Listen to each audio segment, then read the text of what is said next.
Well, Jimmy Henchman is gone again. We all remember Jimmy Henchman from back in the day. Jimmy's been in the music business for a very long time, and he was very prominent as far as the entertainment world, street credibility, and things of that nature. Jimmy was always the guy that was around it or surrounding situations that took place. His name came up a lot during the Tupac New York shooting. His name came up in a lot of different incidents. And there was an incident that happened in New York where people didn't understand that that was his son, and his son got hands put on him by a guy who was in a member of Tony Yayo, 50 Cent's G Unit, who had problems with Jimmy and his people based on his relationships with Ja Rule and all this stuff. So in the game, and it was a lot of different things going on at that time.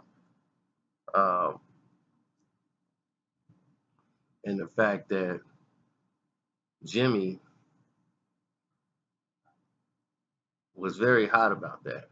He was very angry because that's his child. You know, anybody who touched your child, especially grown men, his kid was 14 years of age at the time. So naturally, he responded how a father would respond, and in his own statement as to what happened, as he gave to Hip Hop DX, he said, "Let me be very clear. I never told anyone to kill Lowell Fletcher. Did I tell them to bring him in? 100%. I wanted him in front of me so I could show him what a grown man a whooping was. If Yale was man enough to even take a position that, let's even examine that. Yale got some guys that are 32, 33 years of age who sees a little kid who's 14 years old and looks 12. When you're young like that, you're looking a lot younger than what you really are. He's 14 years old, but he looks 12. He's not a big 14.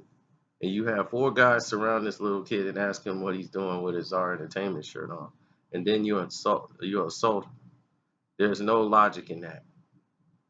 I don't even care what kind of problem you have with someone's family. There's no reason for you to do that. There's no logic in that. And that's what his position was in this involvement. And he's saying he did not order anyone to kill him. And the original trial he had resulted in a hung jury. And he was ultimately convicted of a murder for hire in 2014. That's what happened. But what was it? Last year, the judge ruled that there should be a new trial due to the second court being unfair, yet the end result was the same. A Manhattan federal jury convicted Henchmen once again on Tuesday, though, and the prosecutor said Henchmen, who previously managed the game, orchestrated the hit in response to Fletcher attacking his son in 2007.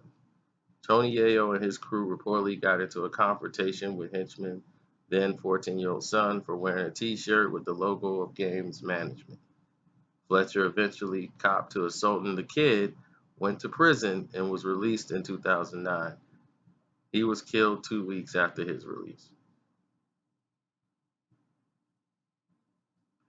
Now, their lawyer is copying, saying that they're going to appeal this because they're saying there's no physical evidence whatsoever, no proof to say that he orchestrated this hit. Nothing. The only thing they're doing is going off the word of some other people who may have done it or may not have done it or may not even been involved. It's all hearsay. There's no proof to give a man life to say he did it. No physical evidence. There's no audio tape of the recording. There's nothing in it at all except for speculation. So for speculation, you're going to give a guy life. That's just really what the gist of it is. They're saying where there's smoke, there's fire, and because of that, he's got to do life. It's pretty harsh. But y'all tell me what y'all think. Y'all think Jimmy Henchman was guilty in this case, or what do you think's gonna happen? Because they're gonna plan an appeal for it. So y'all let me know what you think. I'm out.